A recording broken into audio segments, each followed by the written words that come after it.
এর সামনে আরো একটি কাছে গিয়ে দেখাবো কিছু কি আছে এখানে, দেখা যাচ্ছে না, আসলে অন্ধকার দেখতে পাচ্ছেন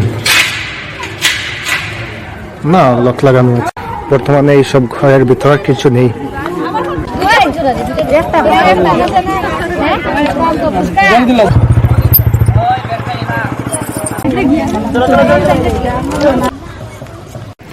এভাবে প্রতিদিন অনেক লোক আসেন ফ্যামিলি মেম্বার্সদের নিয়ে সময় কাটানোর জন্য, বুঝতে পারছেন।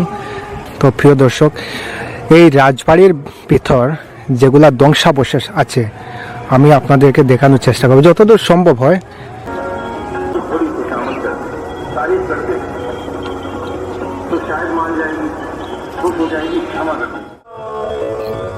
তো প্রিয় দর্শক, এখন আমার সামনে দেখতে পাচ্ছেন রাজবাড়ি, খাসপুর রাজবাড়ি, ডিস্ট্রিক্ট কাছাড়, স্টেট আসাম।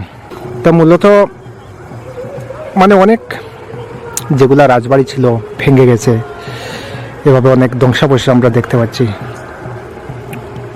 ভারতদ্বারে। তো একটি কাছাড়ি শাসকদের নির্মিত এই দ্বিতল ভবনটি, পশ্চিমমুখী ভবনটি এখানে একটি দেখতে পাচ্ছেন, আর এই যে সামনে আরো একটি দেখতে পাচ্ছেন, ওই পাশে আরো আছে, ঠিক আছে। এভাবে ওয়াল আছে, দেওয়াল দেওয়া আছে প্রায়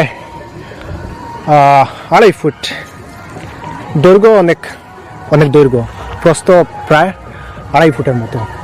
সন্ধ্যাবেলা হয়ে গেছে, একটু একটু করে অন্ধকার হয়ে যাচ্ছে, আসলে আসতে দেরি হয়ে গেছে এজন্য। তো এখন অবধি এখানে ভালো লাইটের ব্যবস্থা নেই, আছে কিছু কিছু, রাতের জন্য বেশি উন্নত ধরনের লাইট নেই। তো এই জন্য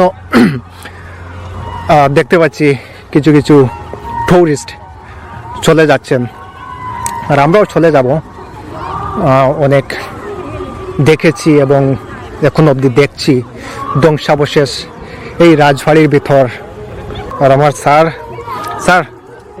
এই রাজবাড়িতে এসে কেমন লাগলো? অনেক ভালো লাগছে, অ্যামেজিং হিস্টোরিক্যাল মনুমেন্টস। হ্যাঁ, আসলে এসব জায়গায় যাওয়ার পর অনেক কিছু মানে রিমাইন্ড করে দেয় আমাদেরকে। হ্যাঁ, পিসফুল জায়গা এটা। হ্যাঁ, peaceful definitely it's peaceful and ambience is also good, no? অনেক হেভি, অনেক স্ট্রং, সলিড দেওয়াল, অনেক বড় এলাকা। তো এখানে এসে একজন দিদিকে পেয়ে গেলাম, উনি চা বিক্রি করেন। কেটা খবর দিদি? খবর